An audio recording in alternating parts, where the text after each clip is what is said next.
کہ ان اصحاب کہف کے ساتھ کیا کیا جائے۔ کچھ لوگوں نے کہا ان پر ایک دیوار چن دو، ان کا رب ہی ان کے معاملے کو بہتر جانتا ہے، مگر جو لوگ ان کے معاملات پر غالب تھے انہوں نے کہا ہم تو ان پر ایک عبادت گاہ بنائیں گے۔ کچھ لوگ کہہ گئے کہ وہ 3 تھے اور چوتھا ان کا کتا تھا، کچھ دوسرے کہہ دیں گے کہ 5 تھے اور چھٹا ان کا کتا تھا۔ یہ سب بے تکی ہانکتے ہیں۔ کچھ اور لوگ کہتے ہیں کہ 7 تھے اور 8واں ان کا کتا تھا۔ کہو میرا رب ہی بہتر جانتا ہے کہ وہ کتنے تھے، کم ہی لوگ ان کی صحیح تعداد جانتے ہیں، بس تم سرسری بات سے بڑھ کر ان کی تعداد کے معاملے میں لوگوں سے بحث نہ کرو اور نہ ان کے متعلق کسی سے کچھ پوچھو، اور کچھ کسی چیز کے بارے میں کبھی یہ نہ کہا کرو کہ میں کل یہ کام کر دوں گا، تم کچھ نہیں کر سکتے الا یہ کہ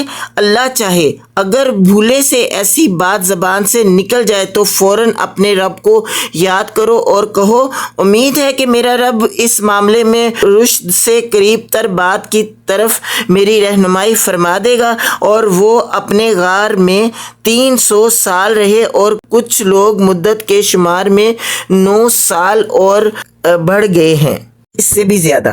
اور جو یہ کہا گیا ہے نا تم لوگ یہ مت کہو کہ ہم یہ کام کل کریں گے، تو اس طرح سے نہیں کہنا کہ ہم یہ کام کل کر لیں گے۔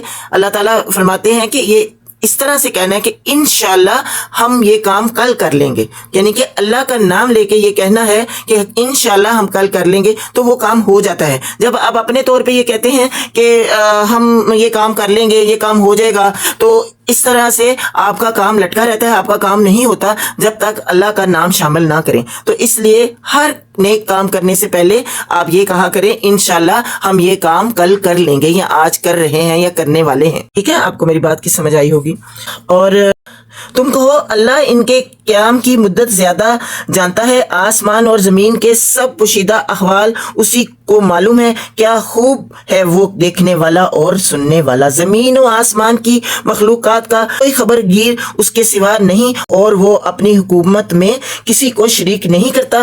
اے نبی صلی اللہ علیہ وآلہ وسلم، تمہارے رب کی کتاب میں سے جو کچھ تم پر وحی کیا گیا ہے اسے جوں کا توں سنا دو، کوئی اس کے فرمودات کو بدل دینے کا مجاز نہیں ہے، اور اگر تم کسی کی خاطر اس میں رد و بدل کرو گے تو اس سے بچ کر بھاگنے کے لیے کوئی جائے پناہ نہ پاؤ گے، اور اپنے دل کو ان لوگوں کی معیت پر مطمئن کرو جو اپنے رب کی رضا کے طلبگار بن کر صبح و شام اسے پکارتے ہیں، اور ان سے ہرگز نگاہ نہ پھیرو۔ کیا تم دنیا کی زینت پسند کرتے ہو؟ کسی ایسے شخص کی اطاعت نہ کرو جس کے دل کو ہم نے اپنی یاد سے غافل کر دیا ہے، اور جس نے اپنی خواہشیں نفس کی پیروی اختیار کر لی ہے، اور جس کا طریقہ کار افراط و تفریط پر مبنی ہے۔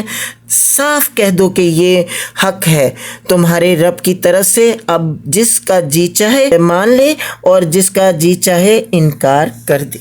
ہم نے انکار کرنے والے ظالموں کے لیے ایک آگ تیار کر رکھی ہے جس کی لپٹیں انہیں گھیرے میں لے چکی ہیں، وہاں اگر وہ پانی مانگیں گے تو ایسے پانی سے ان کی تواضع کی جائے گی جو تیل کی تلجھٹ جیسا ہوگا اور ان کا منہ بھون ڈالے گا۔ استغفر اللہ۔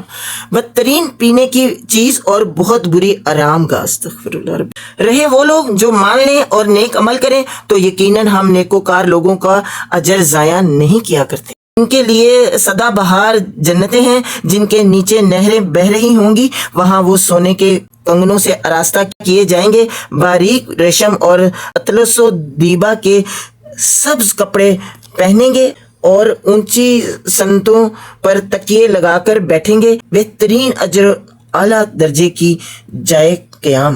اونچے بستروں پر تکیے لگا کر بیٹھیں گے، بہترین اجر اعلیٰ درجے کی جائے قیام ہے۔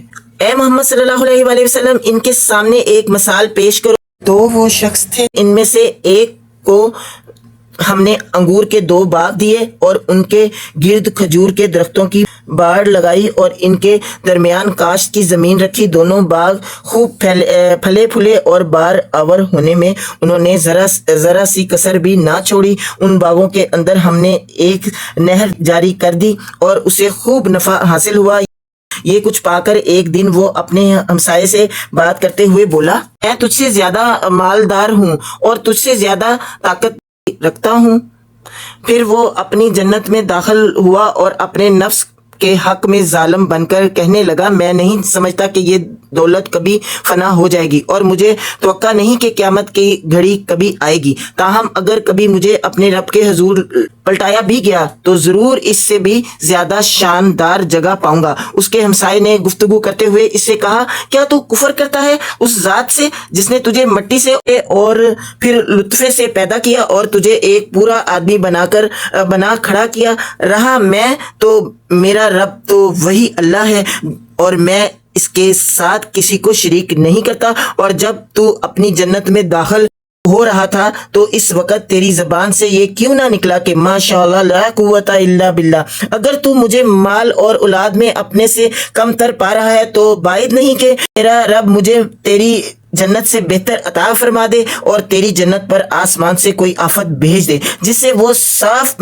میدان بن کر رہ جائے یا اس کا پانی زمین میں اتر جائے اور پھر تو اسے کسی طرح نہ نکال سکے۔ آخرکار ہوا یہ کہ اس کا سارا ثمرہ مارا گیا اور وہ اپنے انگوروں کے باغ کو ٹکٹوں پر الٹا پڑا دیکھ کر اپنی لگائی ہوئی لاگت پر ہاتھ ملتا رہ گیا اور کہنے لگا کہ کاش میں نے اپنے رب کے ساتھ کسی کو شریک نہ ٹھہرایا ہوتا۔